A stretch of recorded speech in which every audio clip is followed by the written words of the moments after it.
Hello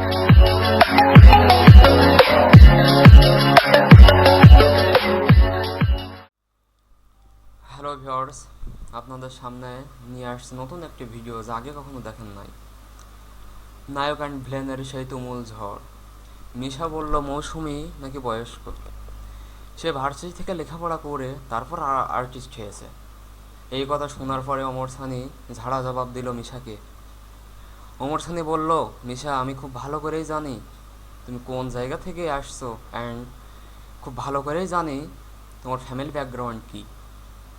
তুমি আরও বলেছো আমি বেকার, আমি সার্কাস করে বেড়াই। মিশা, তুমি হাতে গুনে দেখো গত 2 বছরে আমার কতটা সিনেমা রিলিজ হয়েছে, বলল ওমর সানি। ওমর সানি আরও বলে, একবার ভেবে দেখো মিশা, এক সময় আমার আর মৌসুমীর স্থান কোথায় ছিল এবং তুমি কোথায় ছিলা একটু ভেবে দেখো। তুমি তো 10,000 টাকার আর্টিস্টও ছিল না, তুমি কিভাবে এই কথাটা বললো?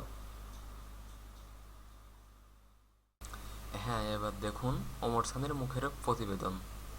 যে আমি আর মৌসুমী, উজ্জ্বল সাহেব বেঁচে আছে, আমি বলেছিলাম মিশাকে নিতে হবে। উজ্জ্বল সাহেব বলছে মিশা আবার কেনা, আমি যে একটা ছেলে আছে ওকে একটু ভিলেন হিসাবে নেন। তখন তোমার কি অবস্থান ছিল মিশা? 10,000 টাকার আর্টিস্ট ছিল না। আর তখনকার সময় আমি আর মৌসুমীর অবস্থান কোথায়? তুমি বলেছ যে তুমি ছাড়া চলচ্চিত্র অচল।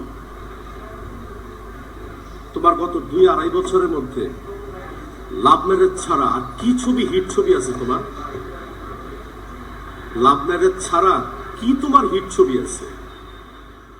একটা ছবি দেখাতে পারো?